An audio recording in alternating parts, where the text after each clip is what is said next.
Saludos. Esta semana vamos a estar trabajando con el concepto de flujo compresible, específicamente con el laboratorio de boquillas convergentes. Para adentrarnos en el tema de flujo compresible, vamos a repasar un poquito lo que le pasaba a un flujo incompresible, un flujo que no se puede comprimir, a medida que éste se traspasa en un conducto donde el área va disminuyendo. Y eso es lo que les traigo en esta visualización. Aquí el flujo va de izquierda a derecha y hay una reducción en el área del conducto. Esto puede ser un tubo Venturi, por ejemplo. Y usted puede ver cómo ese flujo acelera en esa área de la garganta de ese tubo Venturi y luego, a medida que el área empieza a incrementar nuevamente, desacelera. Esto pasa porque ese fluido no se puede comprimir, probablemente es un líquido, no se puede comprimir y al conducto ser un sólido, si no, ¿verdad? Si dejáramos que el conducto fuera elástico, como si fuera una bomba, pues entonces se podría acumular flujo en algún sitio y el conducto cambiar de área, de tamaño, de volumen, ¿ok? Pero en el caso simple en que el conducto es sólido y rígido, entonces este flujo tiene que acelerar para poder compensar por esa diferencia en área, ¿ok?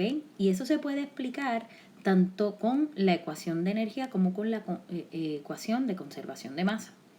Si el flujo másico tiene que ser igual en todos lados, pues en el área donde el área del conducto es mayor, esa velocidad va a ser menor para poder compensar por el área donde es menor y la velocidad tiene que aumentar. ¿Ok? Así que es un statement, es una aseveración de conservación de masa que también se puede interpretar con conservación de energía, porque eso implica que hay gradientes de presión, ya sean favorables cuando aumenta la velocidad o adversos cuando se reduce la velocidad. Pero en un flujo compresible la cuestión no es tan fácil, no es tan clara, porque aquí sí surgen efectos de compresibilidad, porque el gas, en este caso, sí se puede comprimir cuando yo lo fuerzo a pasar por un conducto más pequeño, ¿ok? Y eso es lo que vamos a estar estudiando en este laboratorio. Para poder hablar sobre todos estos conceptos, vamos a repasar o a definir algunos conceptos importantes que dan paso a la teoría con la cual usted va a estar trabajando las ecuaciones para este laboratorio. El primero son procesos adiabáticos. Procesos adiabáticos son aquellos donde no hay intercambio de calor con el entorno. La temperatura dentro del sistema o dentro del proceso que se está estudiando sí puede cambiar. Lo que no hay es intercambio de calor con el entorno. Esta animación lo que muestra es un proceso que está insulado, las partes grises alrededor de ese tubo, por decirlo así, implican que hay un efecto, ¿verdad?, de insulación, donde no estamos dejando que calor entre o salga, ¿ok?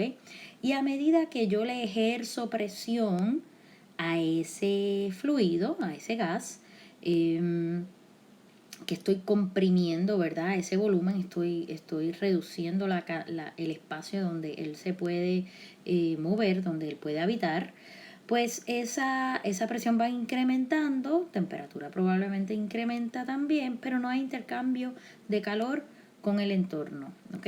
No hay intercambio de calor hacia afuera, ni hacia arriba, ni hacia abajo, ¿ok? Eso es lo que significa un proceso adiabático. Entalpía también se va a estar utilizando en este laboratorio. Nosotros definimos la entalpía en este laboratorio con la letra H pequeña, ¿ok? Y tiene dos componentes adentro, la energía interna, U, y la presión por el volumen, ¿ok? La entalpía no es una propiedad que se pueda medir necesariamente, así que mucha gente lo que hace es que la define como la cantidad de calor intercambiado con el entorno a presión constante. ¿Okay? Y así es que la miden. ¿Cómo se puede intercambiar este calor con el entorno? Esa cantidad que se intercambió con el entorno es lo que eventualmente decimos que es la entalpía adentro, ¿ok? Del sistema. Y para poder mirarlo, tenemos aquí un volumen conocido con un gas adentro. Si le estamos aplicando calor, ¿ok? Esto ya no es adiabático.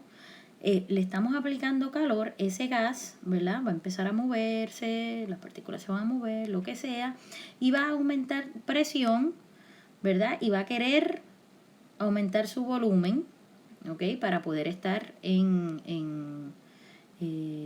equilibrio, por decirlo así. Y ese cambio en volumen por presión es entonces mi entalpía, ¿ok? También tiene un componente de energía interna, ¿ok? Pero aquí yo lo pude medir con la presión por el cambio en volumen, ¿ok? Esto la vamos a usar en la ecuación de energía, esta cantidad de entalpía. El número de Mach es otro concepto importante. El número de Mach es un número adimensional que se define como la velocidad del fluido, o en este caso, la velocidad de un sólido dentro de un fluido, dividido por la velocidad del sonido en ese medio, en ese fluido.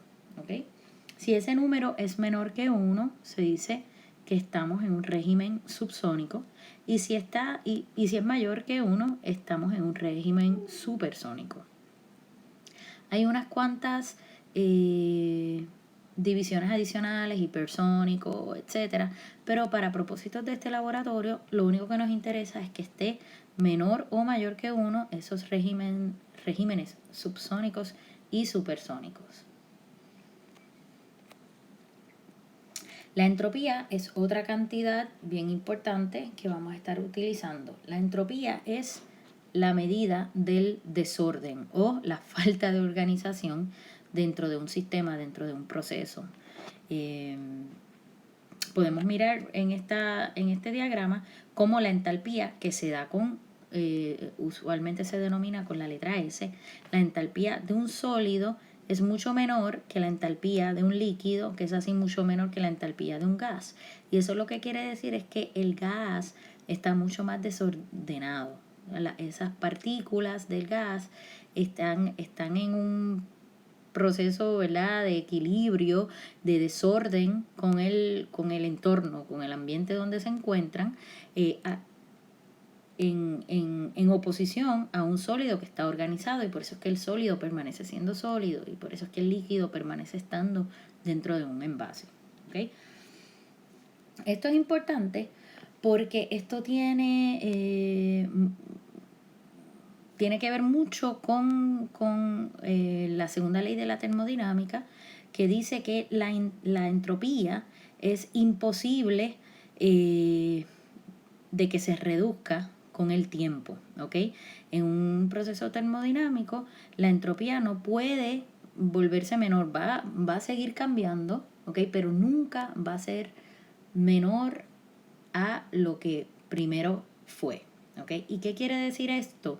Que en todo proceso natural, que en todo proceso, ¿verdad?, de ingeniería también, la entropía va a tender a incrementar. Vamos a tender a ir al caos.